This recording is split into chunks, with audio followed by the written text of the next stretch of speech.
Damai sejahtera Allah yang melampaui segala akal, itulah yang memelihara hati dan pikiran saudara-saudara di dalam nama Tuhan kita Yesus Kristus. Amin. Salam bagi kita semua. Bapak, Ibu, dan saudara-saudara yang kekasih, hari ini kita merayakan hari kenaikan Tuhan Yesus Kristus. Hari kenaikan Tuhan Yesus Kristus merupakan perayaan besar dan perayaan penting bagi orang Kristen. Karena Yesus naik ke sorga, kembali kepada hakikatnya. Yesus berasal dari sorga, dan setelah selesai misinya di dunia ini dengan sempurna, Yesus kembali ke sorga. Saudara-saudara yang kekasih, firman Tuhan yang menjadi khotbah dalam peringatan hari kenaikan Tuhan Yesus tertulis dalam Injil Markus pasal 16 dimulai ayat yang ke-15 sampai ayat 20. Demikianlah firman Tuhan. Lalu ia berkata kepada mereka, "Pergilah ke seluruh dunia, beritakanlah Injil kepada segala makhluk. Siapa yang percaya dan dibaptis akan diselamatkan, tetapi siapa yang tidak percaya akan dihukum. Tanda-tanda ini akan menyertai orang-orang yang percaya. Mereka akan mengusir setan-setan demi namaku. Mereka akan berbicara dalam bahasa-bahasa yang baru bagi mereka. Mereka akan memegang ular, dan sekalipun mereka minum racun maut, mereka tidak akan mendapat celaka. Mereka akan meletakkan tangannya atas orang sakit, dan orang itu akan sembuh." Sesudah Tuhan Yesus berbicara demikian kepada mereka, terangkatlah ia ke sorga, lalu duduk di sebelah kanan Allah. Mereka pun pergi memberitakan Injil ke segala penjuru, dan Tuhan turut bekerja dan meneguhkan firman itu dengan tanda-tanda yang menyertainya. Demikianlah firman Tuhan. Saudara-saudara yang kekasih, Bapak, Ibu, dan juga adik-adik kami remaja dan anak-anak kami sekolah minggu. Hari kenaikan Tuhan Yesus merupakan peringatan penting bagi kita. Yesus naik ke sorga. Itu pertanda Yesus telah selesai dengan sempurna melakukan misinya di dunia ini. Yesus telah merampungkan pekerjaannya di dunia ini, sehingga orang-orang yang percaya kepada Yesus Kristus memperoleh keselamatan. Yesus naik ke sorga, itu juga berarti bahwa Yesus itu bukanlah hanya petunjuk atau pemberi arah. Inilah jalan menuju sorga. Inilah yang kamu lakukan supaya kamu pergi ke sorga, tidak. Tapi Yesus naik ke sorga adalah membuktikan bahwa Yesus sendiri adalah jalan ke rumah Bapa di sorga. Sehingga barang siapa yang percaya kepada Yesus yang adalah jalan, kebenaran, dan hidup, kita ikut pula bersama-sama dengan Bapa di sorga. Karena Yesus telah lebih dahulu naik ke sorga, duduk di sebelah kanan Allah Bapa. Dan inilah yang kita imani, bahwa orang percaya itu memiliki kepastian. Kita memiliki kehidupan yang kekal di rumah Bapa di sorga. Saudara-saudara yang kekasih, bukan hanya itu. merayakan kenaikan Tuhan Yesus Kristus, juga merayakan bahwa pengharapan orang Kristen bukanlah hanya di dunia ini. Dunia ini akan berkesudahan. Dunia ini akan berlalu. Karena itu, janganlah hanya berharap akan di dunia ini, tetapi berharaplah kepada kehidupan yang kekal yang disediakan oleh Yesus Kristus bagi saudara. Firman Tuhan yang telah kita bacakan tadi mengingatkan, kenaikan Tuhan Yesus Kristus itu mengingatkan ada tugas dan misi orang percaya. Apakah tugas dan misi orang percaya di dunia ini? Yang pertama dikatakan di sini adalah beritakanlah Injil ke segala makhluk. Keselamatan yang dilakukan oleh Yesus Kristus itu bukanlah hanya kepada manusia,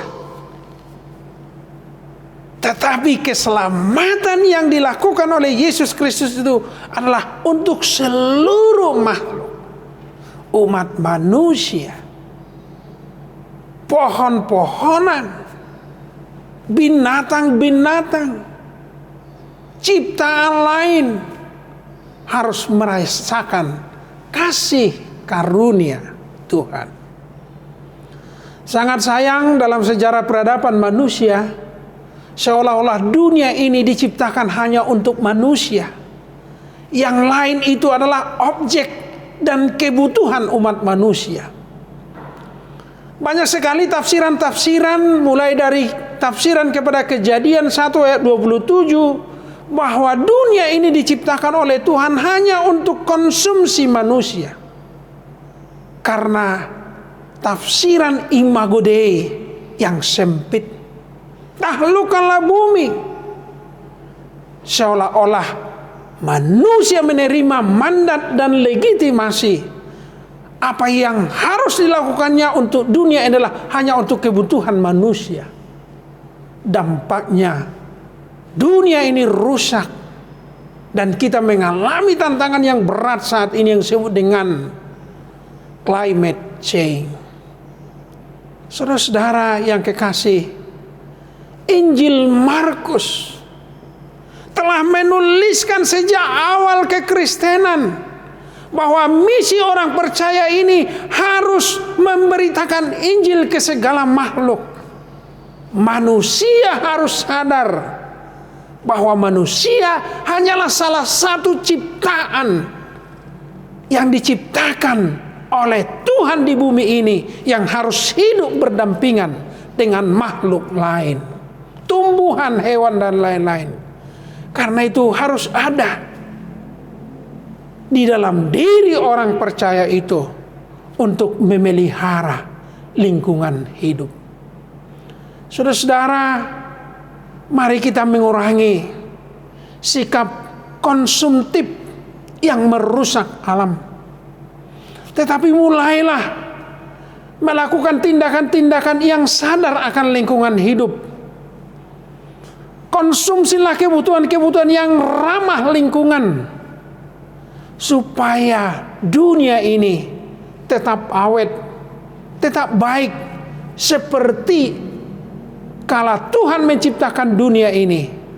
Yaitu ketika Tuhan menciptakan segalanya, Tuhan mengatakan segala sesuatunya baik.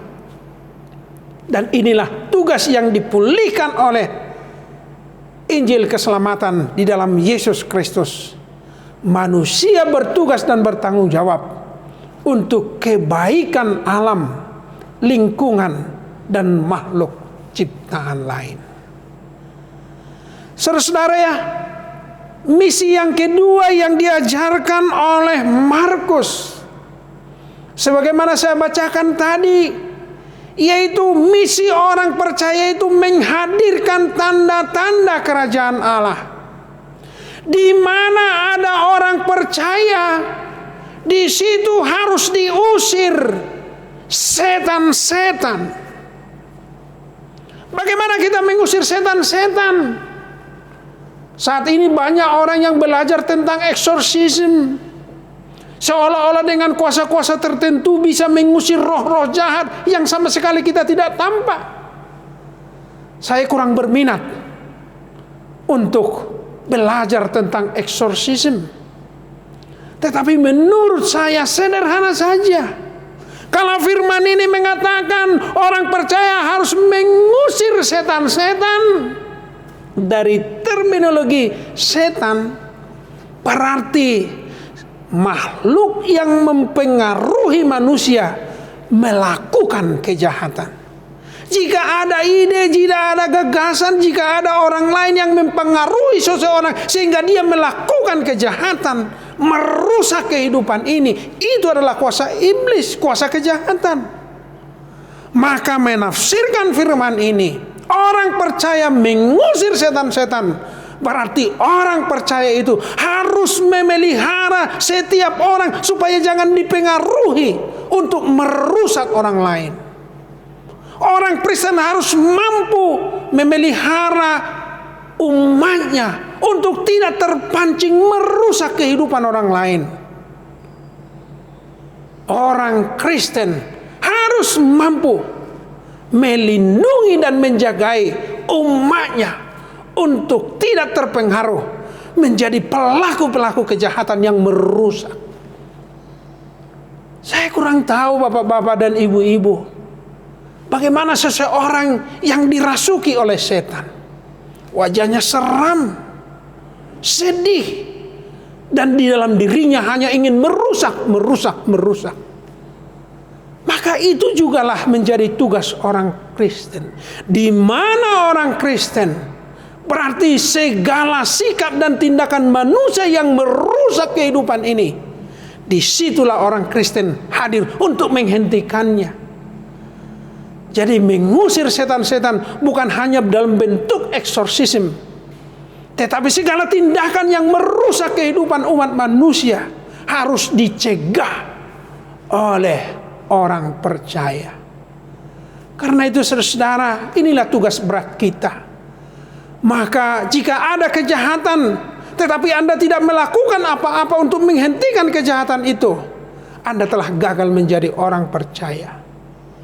Benar apa kata Martin Luther King, if you see evil but you do nothing, you are evil too. Jika engkau melihat kejahatan tetapi kamu tidak menghentikannya, kamu juga orang jahat.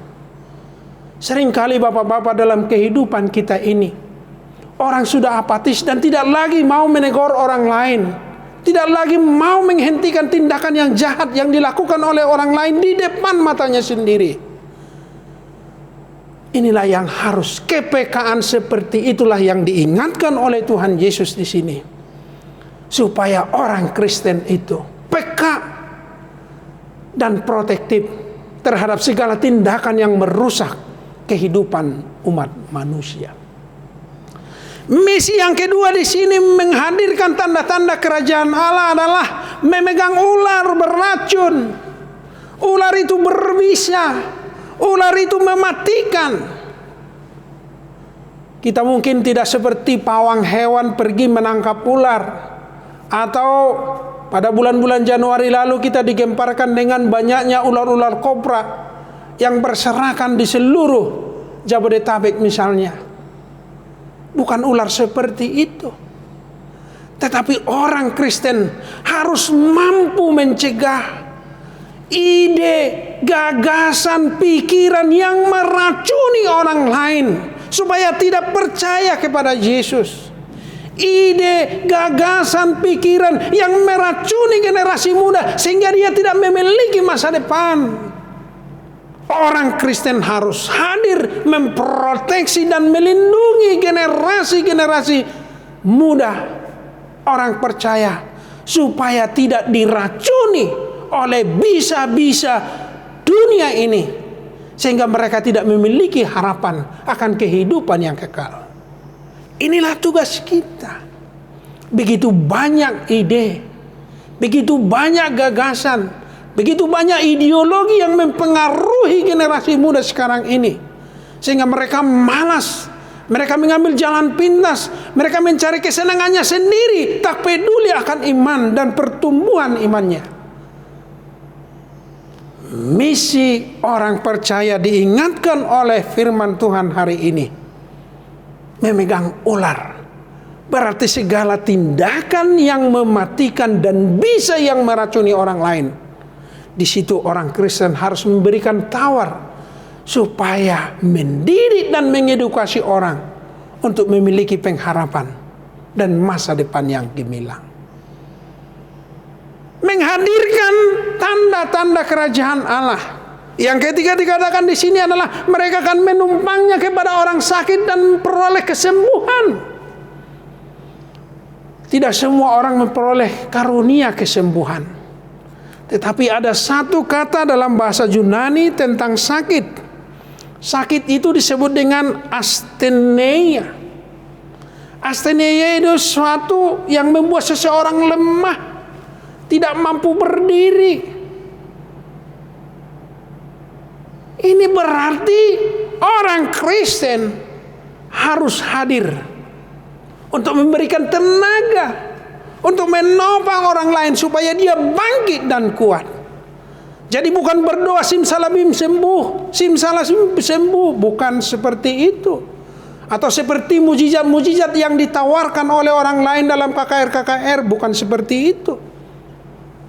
Asthenia di sini yaitu kalau orang datang meneguhkan yang lemah, menopang yang hampir jatuh, yang tidak bisa bangkit dan berdiri, tapi kita hadir menopangnya. Disinilah tugas dan orang percaya yang diingatkan oleh firman Tuhan di sini. Menghadirkan tanda-tanda kerajaan Allah, yaitu jadilah penopang-penopang bagi orang-orang yang lemah, sehingga yang lemah itu kuat dan bisa bertumbuh untuk mengikut Yesus. Saudara-saudara, apakah kekuatan kita? Apakah yang menolong kita? Siapakah yang akan membantu kita melakukan misi ini?